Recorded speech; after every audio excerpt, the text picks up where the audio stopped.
People believe WA should adopt the same approach. Here's Graham Butler. People are very, very passionate, shall we say, about their high-powered cars. Definitely about the mindset. It's not about the car, it's the person in control of the vehicle. Sticking a 17-year-old boy in a high-powered car is a recipe for disaster.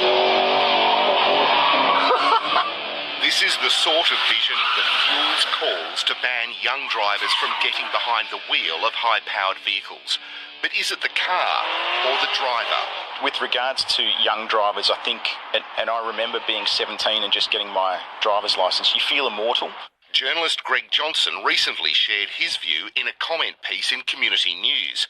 What he got was a high-powered response. I received more hate mail for this article than anything I've written in my career up to this point.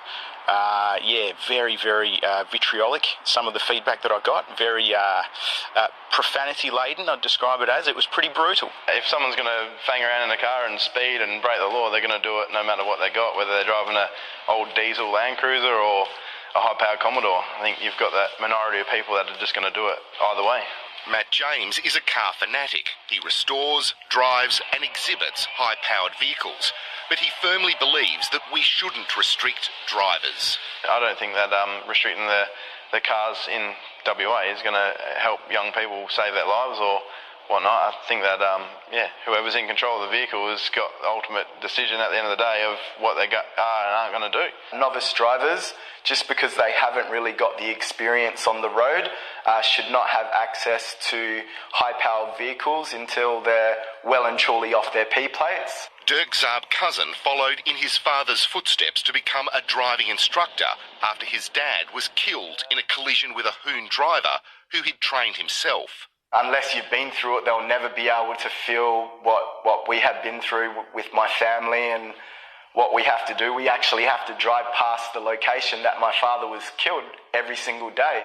There are varying restrictions for P-plate drivers in regard to high-powered cars in Queensland, South Australia, New South Wales and Victoria.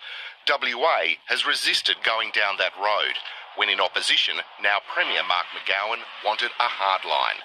I've always had the view that we need to do something about stopping people who are very inexperienced from driving very high-powered vehicles up to age 21. But despite that, in government, no changes have been made.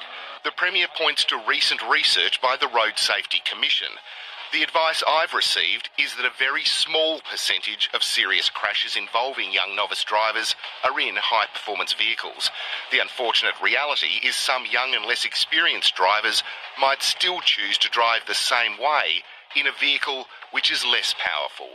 So for now, the issue looks set to remain nothing more than a passionate debate. I believe that your licence should be incremental, and until you've ticked all the boxes, you shouldn't get behind the wheel of one of those. It's the person driving the car, they're in control of that. They're the one that decides whether they're going to break the law and do 150 or if they're just going to drive, and do the speed limit. Western Australians really need to think about this. And we approached the Road Safety Commission. It declined to comment on the issue. A major turn of events today.